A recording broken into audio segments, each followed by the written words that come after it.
Land titling act రద్దును స్వాగతిస్తూ న్యాయవాదులు సంబరాలు చేసుకున్నారు. థాంక్యూ సీఎం అంటూ కేక్ కట్ చేశారు. విశాఖ న్యాయస్థానం వద్ద ల్యాండ్ టైటిలింగ్ యాక్ట్ రద్దు విజయోత్సవ కార్యక్రమం నిర్వహించారు. ఈ కార్యక్రమానికి విశాఖ ఎంపీ శ్రీభరత్ ముఖ్య అతిథిగా హాజరయ్యారు. ప్రధాని Modi, CM Chandrababu, deputy CM Pawan చిత్రపటాలకు న్యాయవాదులు క్షీరాభిషేకం చేశారు. బాపట్ల జిల్లా చీరాల బార్ అసోసియేషన్ హాలులో న్యాయవాదులు కేక్ కట్ చేసి సంబరాలు చేసుకున్నారు. శ్రీకాకుళం జిల్లా ఆముదాల వలసలో న్యాయవాదులు కేక్ కోశారు. చంద్రబాబు సీఎంగా బాధ్యతలు చేపట్టిన రోజే ల్యాండ్ టైటిలింగ్ చట్టాన్ని రద్దు చేయడం పట్ల సంతోషం వ్యక్తం చేశారు. రద్దు అయిన సందర్భంగా అందరం ఇక్కడ సెలబ్రేట్ చేసుకోవడం జరిగింది. దీని మీద చాలా విశ్లేషణ అనేది రాజకీయంగా జరిగింది. ఏంటంటే ప్రజలకి వాళ్ళ బేసిక్ హక్కు, ఆస్తి వాళ్ళ భూమే కాబట్టి దాని మీద కూడా భద్రత లేని పరిస్థితి ఈ ల్యాండ్ టైటిలింగ్ యాక్ట్ వల్ల వస్తుందని చాలా వరకు జనాల్లో కూడా వెళ్ళింది.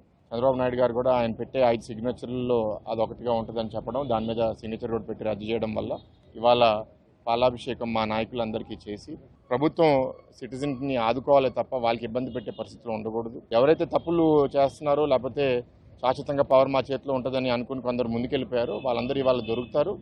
చట్టపరంగా వాళ్ళందరి మీద యాక్షన్స్ అయితే మా పార్టీ తరఫున తప్పకుండా మేము రికమెండ్ చేస్తాం. ఈ రోజున మేము చంద్రబాబు నాయుడు గారికి అలాగే పవన్ కళ్యాణ్ గారికి మేము ముఖ్యంగా ధన్యవాదాలు తెలియపరుస్తున్నామండి. ఎందుకంటే గత ప్రభుత్వం తీసుకొచ్చిన ల్యాండ్ టైటిలింగ్ యాక్ట్ ఏదైతే ఉందో అది ప్రజలకి రక్షణ లేకుండా ఉన్న చట్టం కాబట్టి న్యాయవాదులు అందరం కూడా మేము 60,000 మంది న్యాయవాదులు ఉద్యమం చేసాం ప్రజల బాగు కోసం. ఇటువంటి ప్రజాకంటక యాక్ట్లు ఎప్పుడు కూడా మీరు కూడా తీసుకురావద్దని చెప్పేసి ప్రజలకు ఉపయోగపడేవే తీసుకురావాలని చంద్రబాబు నాయుడు గారికి, పవన్ కళ్యాణ్ గారికి మేము విన్నవించుకుంటున్నాం. చంద్రబాబు నాయుడు గారికి మా భారతదేశం తరఫున కృతజ్ఞతలు తెలియజేస్తున్నాము. గత ప్రభుత్వం చీకటి చట్టాన్ని, ల్యాండ్ టైటిలింగ్ యాక్ట్ ని అమల్లోకి తీసుకొచ్చిన తర్వాత మేము నాయకులందరూ కూడా స్టేట్ వైడ్ గా కూడా అందరము నిరాహార దీక్షలు చేశాము, రాస్తారోకం చేశాము, అందరినీ కలిశాము. తర్వాత చంద్రబాబు నాయుడు గారు కూడా డిసెంబర్ 9వ తారీఖున వారిని బాపట్ల వచ్చినప్పుడు కలిసి మేము వినతి పత్రం ఇచ్చాము. తద్వారా వారు స్పందించి వెంటనే ఈ ప్రజలకి నష్టపరిచేటువంటి చట్టాన్ని వెంటనే మేము అధికారంలోకి వస్తే రద్దు చేస్తామని చెప్పేసి మాట ఇస్తున్నారు. ఆ మాట ప్రకారం రెండో సంతకంగా రద్దు చేసినందుకు గాను మా భారతదేశం తరఫున వారికి మనస్ఫూర్తిగా కృతజ్ఞతలు తెలియజేస్తున్నాము.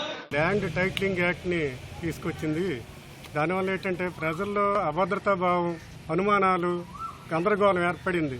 ఆ చట్టంలో ఉన్న అంశాలన్నీ కూడా లోపభూయిష్టంగా ఉన్నాయి. చంద్రబాబు నాయుడు గారు మా కూటమి ప్రభుత్వం అధికారంలోకి వచ్చినట్టయితే తప్పనిసరిగా ల్యాండ్ టైటిలింగ్ యాక్ట్ని రద్దు చేస్తామని ఆయన ప్రకటించడం జరిగింది. అందుకు అనుగుణంగానే ఆయన రెండవ సంతకంగా ల్యాండ్ టైటిలింగ్ యాక్ట్ని రద్దు చేస్తూ ఆయన సంతకం చేయడం జరిగింది. ఇదంతా కూడా మరి ప్రజలు, న్యాయవాదులు అందరి తోడుగా విజయంగా నేను భావిస్తున్నాను.